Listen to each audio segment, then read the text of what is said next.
guys, welcome back to The Bright Side. Macy here, the Bright Side Girl, and today we're going to be doing my September reading wrap-up. So this is going to be all the books that I read from the 1st of September through the 17th. This will be part 1 of my September reading wrap-up. Not So Scary-a-thon, my fall Halloween themed readathon, runs from September 18th through October 1st. So all of those will be in a separate wrap-up, which will be my Not So Scary-a-thon wrap-up, so September part 2. But these are all the things I read for the first like 2.5 weeks of September. Normally I start reading fall, Halloween, vampire, witchy, monster, slightly spooky books like the end of August all through September and all through October. This year I have been on a big mission to finish up some series. So I spent the first 3 weeks of September continuing to do that. Now, some of the ones I needed to finish did fall in this category, so that was helpful. I was so anxious to get started reading my fall books, but it was also kind of fun to wait until Not So Scary-a-thon started. So we're gonna dive in from least favorite to favorite. Most of these were pretty like middle of the road for me, so a couple standouts, but most of them were kind of all about the same. Okay, so we're gonna start off with the 3 stars. I only had 2 3 stars this month. Umberland by Wendy Spinell. This is the second book in the Everland trilogy, the first book being Everland. These all follow different fairy tales, the first one being Peter Pan, Alice in Wonderland, and the third one being Ozland, which I'm going to read sometime soon. But they all still tie together. So all the events that take place in the first book continue on in here. We just have more of an Alice in Wonderland type setting with some new characters. So the first book is basically like a dystopian, post-apocalyptic retelling somewhat of Peter Pan. We've got Peter and Wendy Darling and the Lost Boys and Captain Hook. And basically there is this virus that has killed almost everyone except for the children and Captain Hook, and he's more like a sergeant, and it almost has like a World War II vibe, and they're trying to capture these kids to study them and find a cure. And so Peter is kind of got this underground society like protecting kids. I don't want to give away what happens because we continue on with some of the characters from the first book and move into here. This was the last book I read before Not So Scary-a-thon, and I think it might have gotten a higher rating if I was just not waiting anxiously to start my spooky books, because it was written really well, the characters were really fun. I feel like I missed a few things and didn't pay close enough attention. I feel like most people are probably going to feel the same way about this one as they did the first book, which I gave 4 stars. This one was like a 3.5 for me, and I will continue on with the series. 3 is not a bad rating from me, it just means that it wasn't like a brand new favorite. I may even reread this at some point just in case I missed certain things. So overall, still a really solid fairy tale trilogy. Okay, I did have one more 3-star, but it's part of a series, so I'll talk about that when we get to it. So we're gonna jump into the 4-star reads. Okay, continuing on with finishing series, I jumped into Princess of Glass and then Princess of the Silverwood. I'm gonna hold this book up to represent this trilogy. So I read the first book, which is Princess at the Midnight Ball. And this is a really unique trilogy by Jessica Day George. So the first book follows the 12 Dancing Princess fairy tale, and it is a pretty solid retelling. It sticks pretty closely to the original fairy tale, but it has its own unique twist. It has a slightly spooky vibe, which was really, really fun. And then the second book, Princess of Glass, follows more of a Cinderella plotline, and then this final book follows more of a Red Riding Hood plotline. They all follow different sisters and all kind of tie in together, so I do recommend reading them in order. The second book I thought was very unique. I really liked the twist that they did for Cinderella. It was just very, very different, and I thought it was just so interesting, especially what they did with the glass slipper and things like that. These books are just so magical and enchanting. So I gave this one 4 stars. And then this one I felt like was a little bit less of a retelling. It had less solid retelling vibes than the first 2, but I still really enjoyed it. It ties all 3 books together. I just love being with all these sisters and like following them along. I don't really want to say too much about the premise of them because they all tie together, but they're just really, really good fairy tale retellings, and I really enjoyed them. Super, super magical and enchanting and just fabulous. So I gave all these books 4 stars. Okay, so next up, continuing on with my series, I read Dark Light by Leslie Livingston and Tempetuous by Leslie Livingston, books 2 and 3 in the Wondrous Strange trilogy. So I read the first book during Retold-a-thon, and I really, really enjoyed it. So this is a loose Midsummer Night's Dream retelling. It has like an urban fantasy vibe about it. It's set in a modern setting, and our main character is doing a Midsummer Night's Dream play, and she basically discovers that fairies and things are real and just uncovers this whole plot that ties in a lot of the characters from Midsummer Night's Dream. I did the play in high school, so I have a sentimental attachment to it. I loved the first book. I gave it 5 stars. It was so fun. It just had an old school YA, really fun, adventurous plot about it. The second book is really cool because she's doing a different play. I think she does a different play for all 3 of the books, which was just a really unique element. And it just continues on where the last book left off.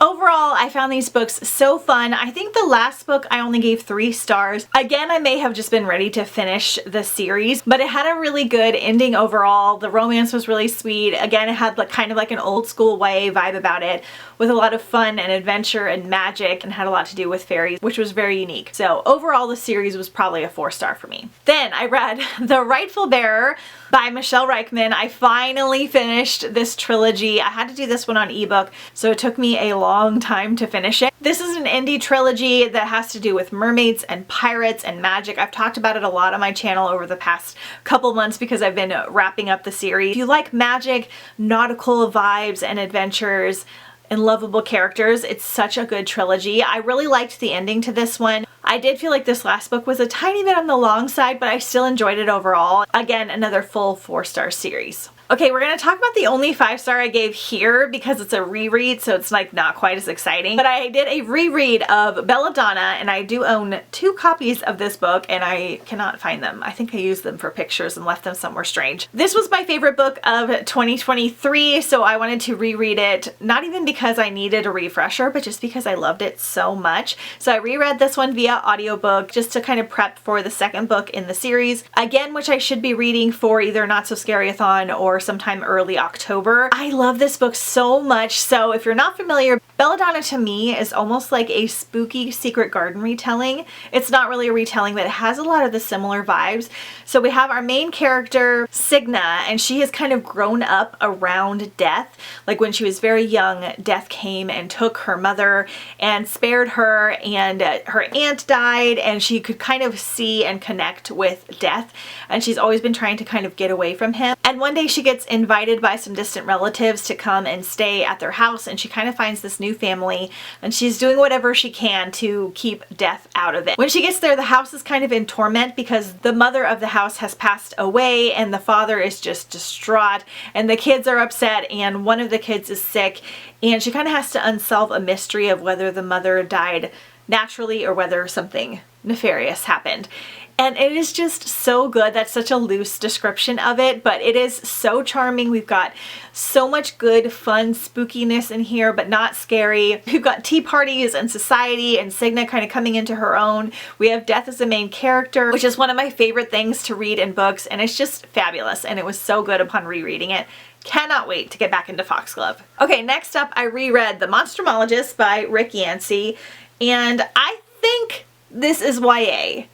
But it could be considered middle grade because our main character is 12. I'm not actually sure what this is classified as. Definitely more YA in my opinion, and I apologize to some of you because I have talked about how dark and like gritty this book is, but it was way more dark and gritty than what I remember reading. I think I read it 2 years ago. Again, I did this one on audio. The narrator is fabulous. I wanted to reread this so I can continue on with the series. This is probably one of the darkest, most disturbing, creepy books series that I have ever read. We have our main character, Will Henry. His parents have died, and the scientist that his father worked for decides to just take him in and kind of raise him as his new apprentice and take care of him. And this scientist is what is considered a monstromologist who studies monsters.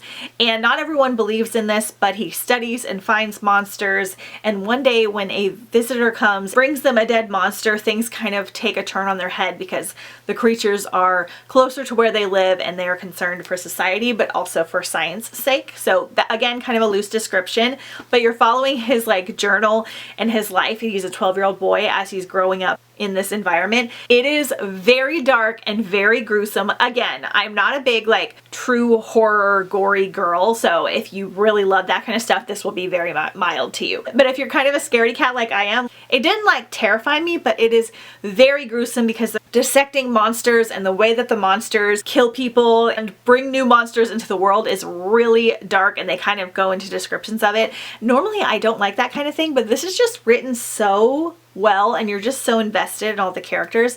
So definitely a 4-star upon rereading. I think I gave it 3.5 last time. But I just want to warn you, it's not for the faint of heart. Then I continued on with the series and read The Curse of the Windigo. So this is book 2. This is a 4-book series. I think the last book might be more of like a novella because it's a lot shorter than the other ones. So in this one, we are still following our same characters, but we're also following a character that's like reading through Will Henry's like journals. And so this other character that's like in our time is kind of learning about what's happening. Whereas Will Henry and our scientists are more in like the Victorian era. So they basically have a new journey and new monsters to kind of figure out and uncover, and a new mystery. We get a tiny bit more of a romance plot in here. We get a little bit more insight into the scientist and his past. Pellinor Warthrop is the name of the Monstromologist. You get even more attached to Will Henry and his dark life, and I really enjoyed this one as well. I feel like the first one was more gruesome than this one, but they're pretty close to the same. Definitely dark, definitely intense, but I really am just so attached to the outcome, and I gotta figure out like what happened to Will Henry like in his adult life as he like aged, and I'm hoping that's where this is all going. So again, another 4-star. And the last book and the most favorite book that I read for the month besides Belladonna was House of Root and Ruin by Aaron A. Craig. So I was so excited to get to this one because I absolutely loved House of Salt and Sorrow so much. Such a good spooky retelling of 12 Dancing Princesses. Again, is one of my favorite fairy tales. I really went into this book very blind, and I kind of preferred it that way. I knew it was following a different sister, but I wasn't sure on the timeline, I wasn't sure on the plot, and I kind of recommend going into it that way as well. It is very separate from the first book, but I do recommend reading them in order because there are important factors from the first book that tie into this book about her past and the way people treat the main character. So I personally don't want to say too much for those of you that like to go in blind like me, but know that it has the same like slightly spooky gothic vibes of the first book, but I feel like maybe even a little spookier. There's more romance in this one. I will warn you that this one reads more on the younger YA side than the first book did. The character is younger and she is very naive, and you're following her perspective. However, that's done for a reason because she needs to be naive about what's happening. So it didn't bother me. I obviously love reading like YA in middle grade, but just know that if you were expecting it to be a little bit more mature, there is a reason that our main character feels younger and more naive. So just hang in there. The ending of this one blew me away, and I actually had a phone call with my friend to like discuss it. I'm so glad we did because I completely missed a major plot point. This can sometimes happen to me because I get so excited towards the end, and if they have like a twist, then I think like that's the end, and I kind of just like, I don't zone out, but I kind of just like, okay, now we're wrapping things up, and I missed another major plot point. It leaves this book open for a third book, and it was like mind-blowing. So good. Perfect gothic spooky vibes, ghosty vibes. I loved it. I loved the romance situation. It was so fun. I just thought it was really great. I almost gave it 5 stars, and I kind of want to, like, upon thinking about it again. Only reason I didn't is that it just took a little bit to get going. But I could change my rating because I enjoyed it so much, and it is perfect for fall and Halloween. And that is everything I read for the first part of September. Stay tuned for my Not So Scary-a-thon wrap up. When the readathon is over, it should be up shortly after that. I'll link some book recommendations and things for fall down below in the description, but let me know if you have read any of these. Let me know if you like finishing up series as well. I'm doing so good so far, so I just need to keep going and end out the year really strong. So thank you guys so much for watching. Don't forget to follow me on Instagram at The Bright Side Girl if you haven't already, and I'll see you next time on The Bright Side.